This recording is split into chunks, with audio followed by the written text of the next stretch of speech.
Eh bien bonjour et bienvenue dans Chroniques européennes sur Euradio, émission que nous avons la chance de pouvoir à nouveau enregistrer au Parlement européen ici à Bruxelles. Chronique européenne dans laquelle nous recevons chaque mois un eurodéputé et aujourd'hui c'est monsieur Bernard Guetta qui nous fait le plaisir d'être avec nous. Bonjour et merci beaucoup d'avoir accepté l'invitation d'Euradio. Alors monsieur Guetta, je ne sais pas s'il est utile de vous présenter, au moins pour les Français, tant ceux-ci vous connaissent, ils vous ont lu dans Le Monde ou encore dans l'Express ou l'Obs et ils vous ont surtout aussi beaucoup entendu sur France Inter de 1991 à 2018. C'était d'ailleurs un vrai plaisir. Ils vous ont entendu chroniquer la marche du monde. Vous avez, monsieur Guetta, également écrit plusieurs ouvrages, dont Dans l'ivresse de l'histoire, paru chez Flammarion en 2017. Une passionnante plongée dans ce passé pas si lointain qui voyait les murs tomber. On verra que la période est un peu différente. Monsieur Guetta, aujourd'hui, vous êtes eurodéputé, donc élu sur les listes de Renew, La République En Marche, et vous êtes notamment, bien sûr, très actif sur les questions de politique et de relations internationales. Vous êtes notamment membre de la commission des affaires étrangères du Parlement européen, mais vous continuez quand même à exercer le métier de journalisme, oui, bien qui sûr. vous a animé, qui continue de vous animer, notamment par une tribune sur Radio, et puis en publiant de nombreux textes sur cette marche du monde sur votre site bernard-guetta.eu. Alors, avant d'aborder de faire quelques focus sur des questions de politique internationale, notamment la Russie et le récent conflit israélo-palestinien, monsieur Guetta, on sort évidemment de plusieurs mois, une année et demie de pandémie, de mise à l'arrêt de certaines mégapoles parmi les plus dynamiques du monde. On a vu des mesures que l'on croyait ne jamais être décidées, être prises. Qu'est-ce qui a changé? Qu'est-ce qui va changer le plus, selon vous, dans ce monde? Dans le monde d'après. D'après, ouais. Dans le monde d'après, écoutez, vraisemblablement, je pense que la mode du télétravail, ou que le mode, plus exactement d'ailleurs, du télétravail va rester, non pas à 100%, non pas à temps plein, mais oui, on va généraliser le télétravail, et pourquoi pas. Deuxième chose, il est évident que l'Europe, après les États-Unis, a découvert la livraison. La livraison plutôt que l'achat en magasin. C'est comme le télétravail. Je ne pense pas que la livraison va remplacer à 100% l'achat en magasin, mais je pense que oui, ça va être un mode de consommation, un mode d'achat qui va se généraliser et qui va rester. Et puis, troisième point, et ça c'est le plus important, et ça c'est vraiment le plus important. Nous avons redécouvert, à l'occasion de cette pandémie et dans la tragédie pour des centaines de milliers de familles à travers le monde, nous avons redécouvert ce qu'était la fragilité des choses. Nous avions oublié, en tout cas dans les pays riches, donc en Europe, ce qu'était une maladie qu'on ne savait pas soigner. Depuis la découverte des antibiotiques, on croyait que certes, on mourait un jour. Il restait de grandes maladies, le cancer qu'on ne savait pas guérir. D'ailleurs, heureusement, on va savoir le guérir de mieux en mieux. Mais qu'on puisse mourir comme ça d'un petit virus contre lequel on croyait un comprimé d'aspirine efficace il y a encore 2 ans, eh bien, c'est une redécouverte d'une réalité terrible. Peut-être que ça nous ramène aussi, c'est le seul bon aspect de la question, à la réalité des choses, à une plus grande réalité des choses. On est loin d'avoir calculé les conséquences que ça va pouvoir... que va pouvoir amener ces mois si particuliers qu'on a connus. Écoutez, ça va apporter une très grande chose. Vraisemblablement, je ne suis pas médecin, mais si j'en crois les médecins et les scientifiques que j'écoute, que j'entends, on est très très près maintenant de savoir guérir le cancer. On le savait avant la pandémie parce que les études qui ont permis d'élaborer si rapidement un vaccin, eh ben, elles étaient faites pour la guérison du cancer. Elles étaient faites pour la recherche sur le cancer. Eh bien, maintenant, on a encore progressé et beaucoup de scientifiques disent que sous une poignée d'années, on saura guérir le cancer. Dieu les entende. Dieu les entende. Ce sera un bouleversement incroyable. Mais nous sommes dans les locaux du Parlement européen. La pandémie nous a aussi appris à serrer les rangs. On a beaucoup critiqué l'Europe, l'Union européenne. Ah, elle a 2 mois de retard sur Israël, sur les États-Unis, etc. D'abord, ça reste à voir. Mais enfin bon, admettons même qu'on ait eu 2 mois de retard. Pourquoi aurait-on eu 2 mois de retard? Parce que nous avons tenu à faire les achats ensemble et à ne pas céder à l'abandon du principe de précaution. Ben, vous savez, ce sont 2 grandes choses. Si nous n'avions pas fait les achats ensemble, eh bien, qui aurait pu acheter dans l'Union européenne les vaccins? Les pays les plus riches, ils sont relativement nombreux, mais les pays les plus pauvres n'auraient pas pu. Ils sont relativement nombreux aussi. Et les pays dans le milieu auraient pu, pas pu, etc.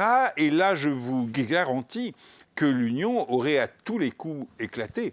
Et que nous nous serions retrouvés singulièrement démunis dans un monde d'égoïsme et de puissance brutale. Un monde qui s'affirme, hélas. Ce qui s'affirme n'est pas la solidarité mondiale. Ce qui s'affirme est l'égoïsme et l'affrontement. Et dans ce monde nouveau qui sera plus cruel que celui de l'après-guerre, du long après-guerre, qui sera plus brutal, heureusement que nous avons l'unité des pays européens. Et heureusement qu'à l'occasion de cette pandémie, non seulement nous avons serré les rangs, mais nous avons décidé d'assouplir des règles qui étaient beaucoup trop dogmatiques, que nous avons décidé d'emprunter ensemble pour investir ensemble, ce qui aurait été rigoureusement impossible avant le choc économique et psychologique et politique provoqué par la pandémie. Oui, de ce point de vue-là aussi, les choses changent. Alors merci Monsieur Guetta. Je voudrais vous proposer dans cette émission un tour d'horizon de l'actualité mondiale. Vous avez fait référence aux puissances brutales. Alors on va commencer avec peut-être la principale puissance brutale à nos portes, évidemment la Russie. Bernard Guetta, vous étiez un chroniqueur qui avait connu l'Union soviétique brejnevienne, la guerre froide. Comment percevez-vous la situation que nous connaissons aujourd'hui avec Moscou, une situation marquée par ces expulsions de diplomates de part et d'autre, qui ont atteint un niveau jamais atteint, même dans les dernières décennies de l'URSS, ces bruits de bottes à la frontière ukrainienne, sans oublier bien sûr le cas Navalny, dont le sort nourrit bien sûr les plus grandes inquiétudes. Écoutez, je vais vous surprendre en développant avec vous un point de vue qui n'est pas celui de tout le monde au Parlement, mais que je défends. Je crois que M. Poutine devient extrêmement agressif et extrêmement inquiétant pour une raison simple, c'est qu'il est de plus en plus faible. Et on le sait, rien n'est plus dangereux qu'un animal blessé et acculé qui va choisir à ce moment-là de se défendre ou de croire se défendre en faisant absolument n'importe quoi. Monsieur Poutine est dans un bourbier au Proche-Orient parce que après avoir gagné la guerre, incontestablement, il a gagné la guerre en Syrie, il ne sait pas gagner la paix.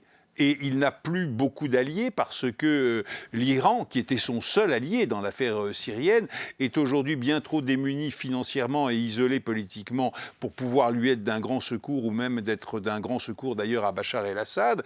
Et M. Poutine ne sait plus quoi faire en Syrie. C'est embêtant pour lui. Et ça commence à lui coûter beaucoup d'argent et beaucoup de soucis. Maintenant, regardons ce qui avait été l'Empire russe puis l'Empire soviétique. Dans la quasi-totalité de celles des anciennes républiques soviétiques qui ne font pas aujourd'hui partie de l'Union européenne et de l'OTAN, eh bien, M. Poutine perd la main. perd la main, ça ne veut pas dire qu'il perde le contrôle. Non, non. Ses forces, et notamment ses services secrets, mais aussi ses forces armées, son économie aussi, sont toujours très fortes dans ces pays. Mais il ne peut plus dire, sans être contesté, ce qu'il faut faire et ce que ces pays doivent faire. Regardez la Moldavie, qui vient de se donner une présidente ancienne de la Banque centrale et partisan déclaré et militant d'un rapprochement de son pays et de l'Union européenne. Regardez évidemment ce qui vient de se passer au Bélarus, mais regardez aussi ce qui s'est passé en Arménie, mais regardez aussi ce qui se passe en Géorgie, regardez ce qui s'est passé en Kirghizie. Non, le Kremlin n'appuie plus sur le bouton pour l'ordre du jour, de la semaine, du mois ou de l'année. C'est un deuxième grand problème pour M. Poutine. Et puis il y a un troisième grand problème, c'est que les sanctions économiques occidentales prises après l'annexion de la Crimée, et puis surtout, il faut bien le dire, la baisse des cours du pétrole ont mis l'économie russe dans une telle situation qu'aujourd'hui le niveau de vie régresse, que les coffres de l'État se vident. Ils étaient très très pleins. Grâce au pétrole et grâce au cours du pétrole ancien, qui avait été très très haut. Mais malgré tout, ils se vident, ils fondent. Et les rentrées ne sont plus vraiment là. Alors la popularité de M. Poutine baisse, décroît considérablement. Et ça le mène, bel exemple, triste exemple, à tenter de faire empoisonner M. Navalny, et quand cet homme a le courage de revenir dans son pays pour se poser en opposant, avec un courage absolument inouï, vraiment avec un courage absolument inouï, qu'est-ce qu'il fait ? Il le fait jeter en prison. Il le fait jeter en prison, et pas dans la plus douce des prisons, dans la plus dure des prisons de Russie, ce qui n'est pas peu dire. Et puis, son camarade, qui n'est pas tout à fait d'ailleurs son camarade, il ne s'aime pas trop, M. Loukachenko, le président mal nommé, mais enfin le président mal élu, si mal élu, de la Biélorussie, fait n'importe quoi aussi, parce que, je fais allusion là, vous le comprenez, au détournement d'avion récent, il fait n'importe quoi parce que lui aussi il panique. Lui aussi, il panique, parce qu'il a cassé le mouvement de contestation, en ce sens que les gens ne peuvent plus descendre dans la rue, tellement c'est devenu dangereux. Et puis même quand ils ne descendent pas dans la rue, dès qu'ils ouvrent la bouche, fusent dans leur appartement, on les arrête, on les persécute, on les licencie, etc. etc. Donc il a cassé, oui, la contestation ouverte. Mais vous croyez qu'il a récupéré son pays ? Mais pas le moins du monde. Il est plus haï que jamais. Et pour lui aussi, même problème, l'économie dégringole. Alors, M. Poutine le soutient, ben oui, parce qu'il ne peut pas faire autrement que de le soutenir. Mais en même temps, il aimerait bien se débarrasser de lui et trouver un homme, comment dire, moins inacceptable pour la Biélorussie, qui donnerait l'illusion du changement et qui changerait tout pour que rien ne change. Il ne le trouve pas. Tout devient compliqué pour ce pauvre, vous entendez le sourire que je mets dans ma voix, pour ce pauvre M. Poutine, pour ce malheureux M. Poutine, et c'est pour ça qu'il devient vraiment inquiétant. Alors vous avez parlé de baisse de popularité de Vladimir Poutine, cependant cette popularité, elle ferait quand même pas lire d'envie encore pas mal de dirigeants européens. Et puis une deuxième question dans la foulée, vous avez parlé de Navalny, vous avez parlé de ce détournement d'avion, la situation au Bélarus. Est-ce que la réponse européenne, elle est assez ferme quand même ? On a l'impression qu'il y a quand même du louvoiement, qu'on essaye parfois de retenter un dialogue qui est souvent voué au même échec que précédemment. On l'avait vu avec les tentatives d'Emmanuel Macron, notamment, de se rapprocher de Vladimir Poutine. Écoutez, premièrement, pour la première fois, je dirais, après ce détournement, l'Union européenne a réagi avec une rapidité, une fermeté qu'on ne lui connaissait pas sur les grands événements internationaux, qu'on ne lui avait jamais connus sur un événement de ce type. Alors la décision à l'unanimité de prendre de nouvelles sanctions beaucoup plus dures contre le régime bélarusse, écoutez, elle est tombée un lundi soir alors que le détournement d'Appion a eu lieu, si je me souviens bien, le dimanche matin qui précédait, la veille. C'est quand même, écoutez, non, on peut pas dire que l'Union ait traîné les pieds. Et deuxièmement, je vous appelle, comme je le fais régulièrement avec d'autres de nos confrères journalistes, quand on se pose la question, l'Union européenne ne fait pas assez, ne fait pas grand-chose, il faut se poser l'autre question, le corollaire. Qu'est-ce qu'elle peut faire de plus? Elle peut faire sauter des parachutistes sur Minsk pour renverser M. Loukachenko? Je ne le conseillerais pas, quelle que soit mon hostilité à M. Loukachenko. Elle peut faire sauter des parachutistes sur Moscou pour faire tomber M. Non, écoutez, soyons sérieux. On ne va pas, et je ne le souhaiterais pas, encore une fois, déclarer la guerre au régime bélarusse ou au régime de M. Poutine. Non, nous avons des moyens de pression économique et politique. Cela étant, vous avez raison, je vous rejoins totalement sur un point de fond. C'est que nous ne sommes pas assez intimidants. Et nous ne sommes pas assez intimidants, nous, l'Union européenne, pour une raison très simple. C'est qu'il n'y a pas d'armée européenne. C'est qu'il n'y a pas de politique étrangère commune de l'Union européenne. Alors oui, sur certains points, par exemple, et encore une fois, c'est tout à fait nouveau, sur cette affaire de détournement, oui, il y en a une. Mais il n'y a pas, généralement parlant, une diplomatie européenne. Il y a un appareil diplomatique européen. Il n'y a pas une conception du monde partagée par les 27 pays de l'Union européenne. Il y a encore un boulot formidable à faire et qui doit commencer évidemment par la constitution d'une défense commune. D'une défense commune, d'une part, pour nous faire un peu respecter, et deuxièmement, pour une raison simple, encore plus profonde, c'est que les États-Unis, Biden ou pas Biden, ne continueront pas éternellement, et je dirais même assez peu de temps, à financer, pour nos beaux yeux, notre défense. Les Américains, aujourd'hui, sont principalement occupés, en fait préoccupés, par la Chine.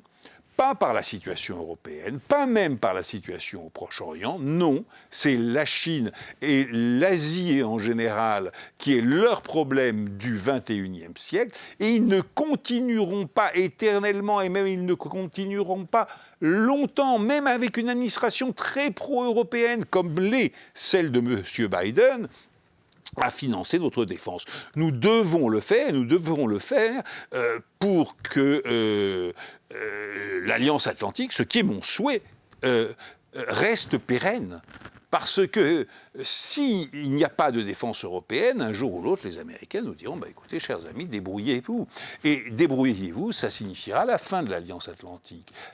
Et là, je serais très ennuyé comme Européens, comme Français, comme hommes, tout simplement, parce que nous nous retrouverions face à un chaos au sud, le chaos qui traverse aujourd'hui les pays musulmans des autres rives de la Méditerranée, parce que le monde musulman cherche à s'affirmer, cherche son nouveau visage, cherche sa modernité, et le cherche à travers un chaos parfaitement comparable d'ailleurs à celui qu'avait connu l'Europe au moment des guerres de religion. Avant de dire « ha ha ha, regardez ces barbares », etc., nous avons été bien plus barbares qu'ils ne le sont à un moment de notre histoire. Alors bon, il faut comprendre ça, mais il faut surtout en tirer les conséquences. Et puis à l'Est, évidemment, il y a une Russie, celle de M. Poutine, naturellement. Je ne pense pas du tout que la Russie soit génétiquement antidémocratique, pas du tout. Bien au contraire, je pense que la Russie, comme peuple, n'aspire qu'à la démocratie, n'aspire qu'à l'état de droit. Mais pour l'instant, ça n'est pas le cas. Eh bien, écoutez, avec une menace à l'Est et un chaos au Sud, je préfère que l'Alliance Atlantique soit toujours là. Alors vous nous dites l'Europe géopolitique, elle est finalement que réclamée de ses voeux. Ursula von der Leyen, on n'y est pas encore. Et d'ailleurs, ça s'est vu pendant le récent conflit israélo-palestinien. Alors écoutez, venons-en au conflit israélo-palestinien, mais avant un mot.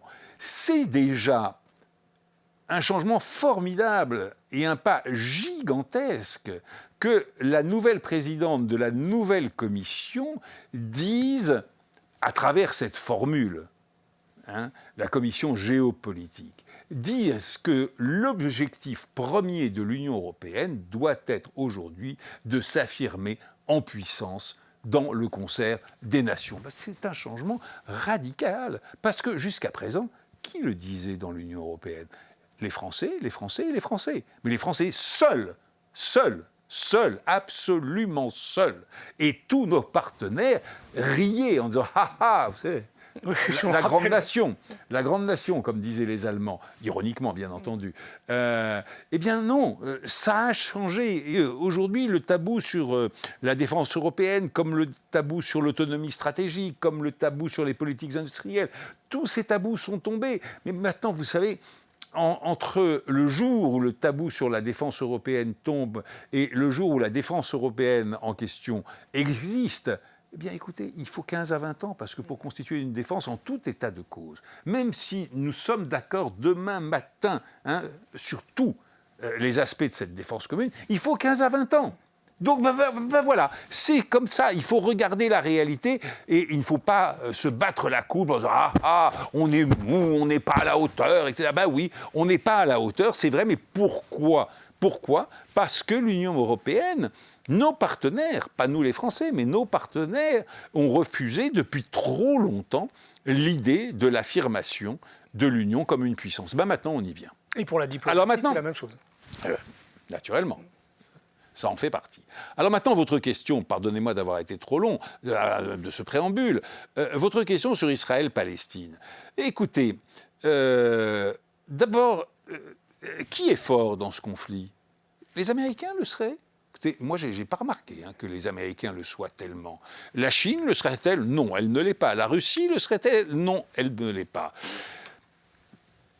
Dans ce conflit, peu de gens ont une influence parce que ce conflit se résume à une équation formidablement simple et formidablement compliquée en même temps. C'est une seule terre pour deux peuples. Une seule terre pour deux peuples, ça, c'est un casse-tête absolument terrible. Terrible. Alors, est-ce que l'Europe pourrait mieux s'affirmer comme médiateur, comme faiseur de paix, comme... je le pense. Mais il faudrait pour cela que l'Union européenne réunisse deux conditions. C'est premièrement qu'elle se mette d'accord sur une analyse commune du conflit israélo-palestinien, ce qui n'est pas le cas. Écoutez, sur la Russie, il y a des nuances, il n'y a pas de divergence profonde. Sur la défense européenne, il y en a de moins en moins, etc., etc. Sur Israël-Palestine, alors là, oui, il reste un fossé gigantesque, notamment entre la France et l'Allemagne. La France et l'Allemagne n'ont absolument pas la même lecture de ce conflit. Et évidemment que quand on n'a pas la même lecture d'un conflit et d'une situation, il est très difficile d'avoir une position commune et d'être un acteur de ce conflit. Là, les diplomaties nationales restent plus importantes, mais on touche... Et c'est un très bon exemple, aux limites de puissance dans le monde d'aujourd'hui d'une diplomatie, de la diplomatie, même d'un pays comme la France, qui est un pays important dans le monde, qui est un pays riche. Eh bien, à elle seule, la France ne peut pas grand-chose dans le conflit israélo-palestinien. Elle peut dire d'excellentes choses, elle le fait d'ailleurs plutôt, mais elle dit des choses... Ce n'est pas rien, les mots comptent en politique, c'est déjà une chose importante, mais ça n'est pas très opérationnel, c'est certain. Ça peut faire évoluer les esprits, les mentalités, contribuer à faire évoluer. C'est pas ça qui fera la paix. Vous savez, ce qui fera la paix, c'est quoi ? c'est les changements en Israël. Ils sont en cours, apparemment. Vous vous félicitiez d'ailleurs du départ de... Attendez, le départ, il n'est pas fait. Hein. Ouais. On attend, c'est dans les heures qui viennent, mais ça peut rater. Mais ça vous réjouirait, en tout cas. Ah, ça oui. Ah, ça oui. Ça oui. Parce que monsieur Netanyahou, c'est qui? C'est un Orban, c'est un Poutine, c'est un Bolsonaro. Ça fait beaucoup c'est un Trump. C'est un Trump. Il appartient à cette catégorie d'hommes d'État pour laquelle j'ai peu d'estime et aucune sympathie. Peu d'estime et aucune sympathie. Je ne pense pas que M. Netanyahou ait fait un grand bien à son pays, et évidemment pas à la paix entre Israël et les Palestiniens, mais même à son pays en tant que tel. Je ne pense pas qu'il ait fait un grand bien. Et quand je dis que je ne le pense pas, c'est évidemment un understatement. Je pense exactement le contraire. Il a compromis, exactement comme M. Trump aux États-Unis, la démocratie israélienne. Il l'a affaiblie alors qu'elle était immense. Elle reste très grande, mais il l'a affaiblie, bien sûr qu'il l'a affaiblie. Il s'attaque aux juges, il s'attaque à la Cour suprême, il s'attaque aux partis, il détruit tout. Exact, c'est un Trump. C'est un Trump. S'il pouvait partir, mon Dieu, quelle chance, quel bonheur. Je ne dis pas que tout en changerait du jour au lendemain, absolument pas. Peut-être que tout deviendrait même encore plus compliqué. Je ne sais pas, ce n'est pas certain d'ailleurs, mais loin de là. Mais peut-être, je ne sais pas. Mais écoutez, c'est comme le départ de Trump. Le départ de Trump n'a pas changé du jour au lendemain les États-Unis en un paradis. Bien sûr que non, hélas, bien sûr que non. Mais comme on se sent mieux. Mais comme on se sent mieux de ne plus avoir cet énergumène indécent, obscène à la Maison-Blanche. Vous avez été surpris depuis l'arrivée de Joe Biden, justement, par son ambition assez...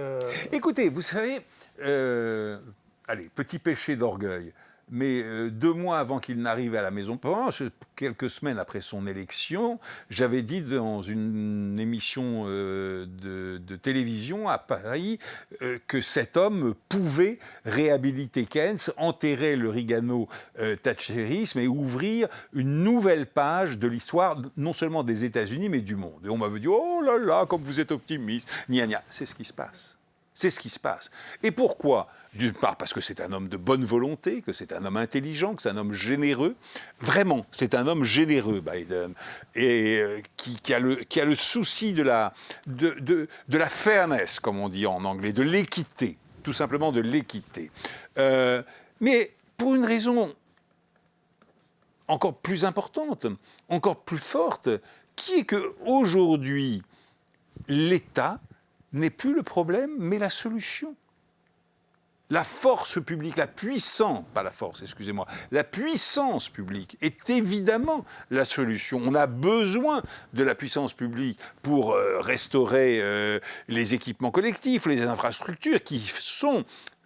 c'est incroyable à constater et à dire, mais qui sont dans un état lamentable aux États-Unis, la première puissance du monde.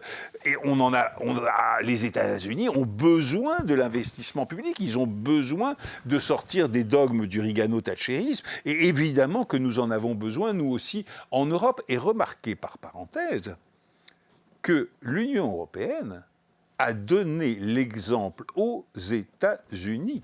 C'est l'Union européenne qui a enterré les dogmes Reagano-Thatchériens et qui est revenue à Keynes. C'est l'Union européenne qui a dit évidemment qu'il faut investir et on verra pour la réduction de la dette plus tard, dans des jours meilleurs. Pour l'instant, il faut investir.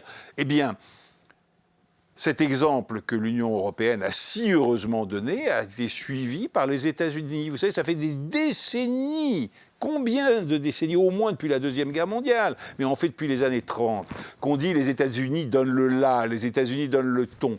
Ben non. Pour une fois, c'est l'Union européenne. Et j'en suis profondément heureux.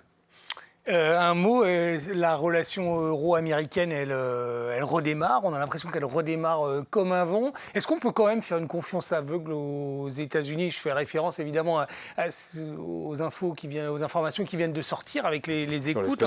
L'espionnage d'Angela Merkel, c'était pas à l'époque de Trump, c'était à l'époque d'Obama. Écoutez, la règle, c'est de ne jamais faire confiance à personne. Évidemment que les États-Unis nous espionnaient et évidemment qu'ils continuent à le faire. J'en suis certain. Je peux ajouter autre chose.